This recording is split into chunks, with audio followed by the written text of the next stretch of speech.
ایک بادشاہ کی عادت تھی کہ وہ بھیس بدل کر لوگوں کی خبر گیری کیا کرتا تھا۔ ایک دن وہ اپنے وزیر کے ساتھ شہر کے ایک کنارے پر پہنچا تو دیکھا ایک آدمی گرا پڑا ہے۔ قریب جا کر اسے ہاتھ لگایا، اسے ہلایا تو پتہ چلا کہ یہ شخص مر گیا ہے۔ افسوس کی بات تو یہ تھی کہ لوگ اس کے پاس سے تو گزر رہے تھے لیکن اس کی لاش کو اٹھانا کوئی بھی گوارا نہیں کر رہا تھا۔ بادشاہ نے لوگوں کو آواز دی، رات کا وقت تھا، لوگ بادشاہ کو پہچان نہ سکے۔ بادشاہ نے آواز دی، لوگوں اس کو کیوں نہیں اٹھاتے، یہ تو بیچارہ مر چکا ہے، یہ بیچارہ مرا پڑا ہے، یہ جانتے ہوئے بھی تم اسے ہاتھ لگانا گوارا نہیں کر رہے۔ لوگوں نے کہا یہ بڑا ہی گنہگار شخص تھا، بدکار تھا، سیاکار تھا، خطا کار تھا، اسی لیے ہم اسے نہیں اٹھا رہے۔ خیر بادشاہ اور وزیر نے یہ لاش اٹھائی، اس کے گھر لے گئے۔ بیوی نے جیسے ہی خامد کی لاش دیکھی تو خون کے آنسو رونے لگ گئی، رو کر کہنے لگی، ہائے میں گواہی دیتی ہوں کہ میرا خامد اللہ کا ولی تھا، اللہ کا محبوب تھا۔ بادشاہ اور اس کا وزیر بھی ساتھ میں کھڑا اس کا رونا سن رہا تھا۔ بادشاہ کو اس بات پر بڑا ہی تعجب ہوا کہ یہ تو زانی شخص تھا، اللہ کا ولی کیسے بن گیا؟ لوگ اس کی گناہوں کی گواہی دے رہے تھے جبکہ اس کی بیوی کہتی ہے میرے شوہر اللہ کا ولی تھا، اللہ کا ولی کیسے بن گیا؟ بادشاہ نے کہا مائی ایک بات تو بتا، لوگ تو تیرے اس مرے ہوئے خامد کو برا بھلا کہہ رہے تھے اور تم کہہ رہی ہو کہ میرا خامد اللہ کا ولی تھا، یہ کیسے؟ بیوی نے کہا مجھے بھی لوگوں سے بس یہی توقع تھی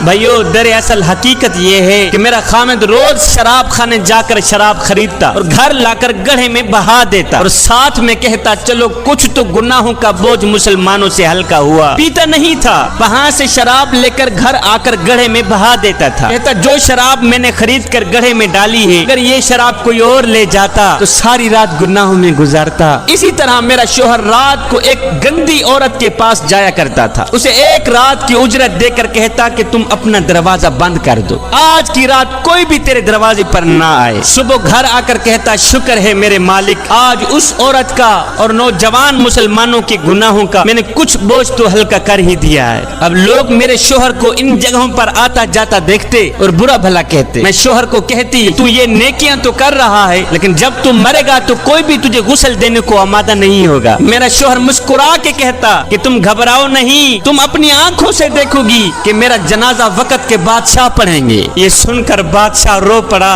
کہنے لگا مائی میں نے بھیس بدلا ہوا ہے، دراصل میں خود ہی بادشاہ ہوں، صبح انشاءاللہ ہم خود تیرے شوہر کو غسل دیں گے، علماء اولیاء اس کا جنازہ پڑھیں گے اور پڑھنے والے بادشاہ ہوں گے۔ نیک نے نیک سمجھا، بد نے بد جانا، مجھے جس کا جیسا ظرف تھا اتنا ہی پہچانا مجھے۔